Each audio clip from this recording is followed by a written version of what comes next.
1917 අප්‍රේල් වල එක්තරා කලාකරුවෙක් ආර් මට් කියලා සයින් කරලා යුරිනල්ලයක් අපි චූදාන යුරිනල් එකක් කලා ප්‍රදර්ශනයකට බාර දෙනවා.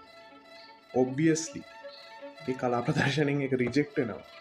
ඒ වුණට මේ ලාකෘතිය එවත් නැත්තම් යුරිනල් එක ලු කලා ඉතිහාසයෙන් වෙනස් කරන්න එක කලාව වෙනස් කරය කොහොමද කිය දැනගන්න අපි කරපු කෙනගෙන කතා කර මාසල් ඩුෂා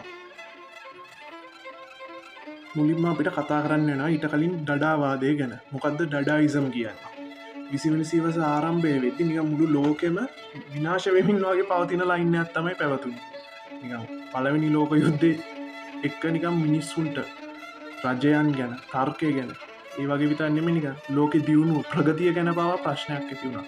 එතකොට හුඟක් කලාකරුවන්ට හිතුණා මේ සාම්ප්‍රදායික කලාව යථාර්ථවාදී චිත්‍රාන්ත කලාව කිසි තේරුමක් ඇති වැඩක් නෙමෙයි කියලා. තව දුරටත් මේක තේරුමක් නෑ කියලා මේ වගේ බිඳුණු ලෝකෙක.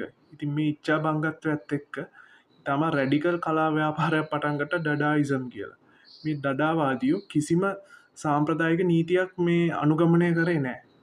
මෙයාලා නිකම් මල පිස්සු ට්‍රැකවු් දේවල් සහ නිකම් මිනිස්සුන්ව ටිපර් කරන්න අවසන්න අන්න ඒ වගේ පේන්ටිංස් තමයි කරේ. මේ කට්ටියට ඕන වුණේ නිකන් සාමාන්‍ය සාම්ප්‍රදායික වැලියුස් වලට චැලෙන්ජ් කරන්න.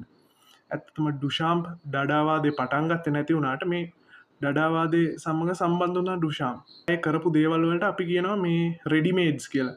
මෙයා හදපු රෙඩිමේඩ්සුත් මේ ඔන්න ඔය වගේ විකාර. මේ රෙඩිමේඩ්ස් වලින් ප්‍රසිද්ධම රෙඩිමේඩ් එක තමයි ෆවුන්ටන්. ඩුෂාම්ගේ ෆවුන්ටන් එක කියන්නේ. ඇත්තටම ඩුෂාම් කරන්නේ මුලින්ම ප්ලම්බින් ස්ටෝර් එකට යනවා.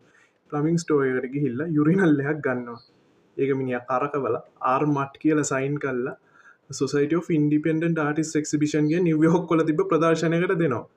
මේ ප්‍රදර්ශනයේ තිබ්බ විශේෂත්වයක් තමයි යාලා පොරොන්දු වෙනවා මේක ජූරියක් නෑ.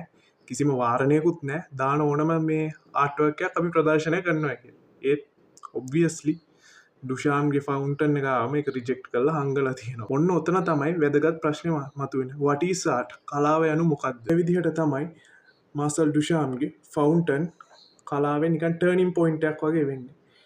ඊට පස්සේ ඇත්තටම සමහර අය හිතනවා මේක මාර ජීනියස් දෙයක් කියලා. සමහරට අයට අනුව මේක ජෝක් එකක්.